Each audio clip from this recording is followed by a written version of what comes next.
हैं सोका टाइम्स। हम पहुंचे हैं लघु सचिवालय, जहां पर राज्यव्यापी हड़ताल पर कर्मचारी जो हैं वो क्लर्क जो हैं वो बैठे हुए हैं। उन्होंने प्रदर्शन कर अपनी मांग सरकार तक रखी है। उनकी मांग है कि उनके जो भत्ता है वो बढ़ाया जाए। अगर सरकार भत्ता नहीं बढ़ाती है तो ये प्रदर्शन जो है वो अनिश्चितकालीन तक जारी रहेगा। उनके विचार भी जाने, उनसे बातचीत की। मेरा नाम रमेश कुमार जागलान है, म्यूनसिपल कॉर्पोरेशन एम्प्लॉइज फेडरेशन का प्रेसिडेंट हूँ। सर, आप क्या प्रोग्राम है सर? आज पूरे प्रदेश के अंदर क्लरिकल एसोसिएशन के आह्वान पर 3 दिवसीय हड़ताल का आह्वान किया गया है, 12 तारीख से लेकर 15 अगस्त तक। आज पूरे प्रदेश के 28 से 30 हज़ार कर्मचारी पूरा क्लरिकल एसोसिएशन हड़ताल के ऊपर है। सरकार की तानाशाही के खिलाफ 3 दिन की हड़ताल की जा रही है।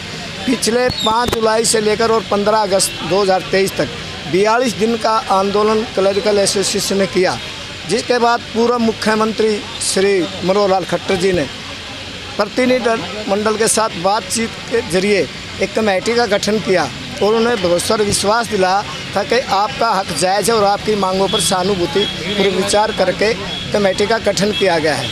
लेकिन उस कमेटी में वही डाक के 3 पात निकले। 19,000 की जगह 21,700 का स्केल दे दिया गया, जबकि हमारी मांग थी कि भी 35,400 का स्केल दिया जाए, जो बहुत पुरानी मांग है। उसके बीच में आदरणीय खट्टर साहब जी केंद्र में मंत्री बन गए, आदरणीय मनोहर नायब सैन जी हरियाणा के मुख्यमंत्री बन गए, आदरणीय खुल्लर साहब के प्रतिनिधि मंडल ने बातचीत की पिछले सप्ताह। उन्होंने भरोसा दिला कि केंद्रीय हरियाणा मंत्रिमंडल की मीटिंग 5 तारीख को है, जिसमें आपकी मांगों पर पूरी तरह से विचार करके लागू किया जाएगा और आप अपने 2 प्रतिनिधि हमारे साथ सरकार के साथ अटैच करो। वो जो 2 प्रतिनिधि सरकार ने अपने साथ रखने का वादा किया था, वो 5 दिन बेचारे वहीं बैठे रहे, उनसे न कोई बातचीत की गई, न कोई डिस्कस की गई।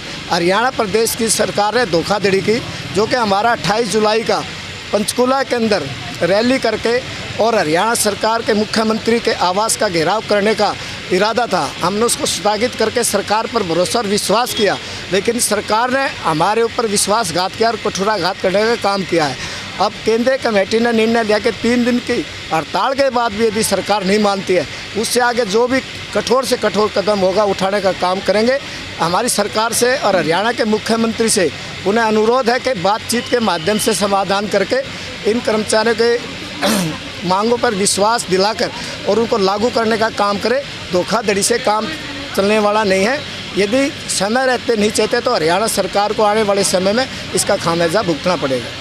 मामला ये है जी, ये अभी का मामला नहीं है। पिछले 3 साल से हम सरकार को ज्ञापन देते हुए आ रहे हैं अपने क्लरिकल एसोसिएशन वेलफेयर सोसाइटी के माध्यम से, पर सरकार की जो भी नहीं रहेंगी कि ये हम जो लोग हैं पिछले साल भी 42 दिन हड़ताल में बैठे। 42 दिन में हमें कई आश्वासन भी मिले और उसके बाद जो हमारे पुराने मुख्यमंत्री थे खट्टर जी, उन्होंने कहा कि आपके लिए कमेटी का गठन कर देते हैं। कमेटी का गठन भी करा गया।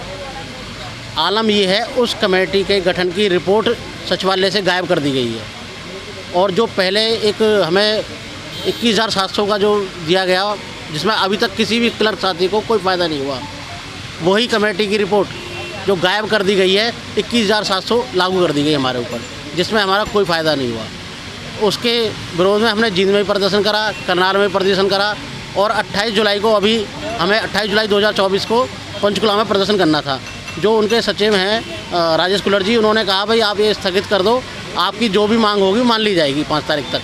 5 तारीख तक हमने अपनी जो रोज़ प्रदर्शन था पंचकुला में हमने स्थगित कर दिया, पर वो खुल्लर जी कहीं मिले ही नहीं हमें, ना वो दफ्तर में मिलते ना कोठी में मिलते।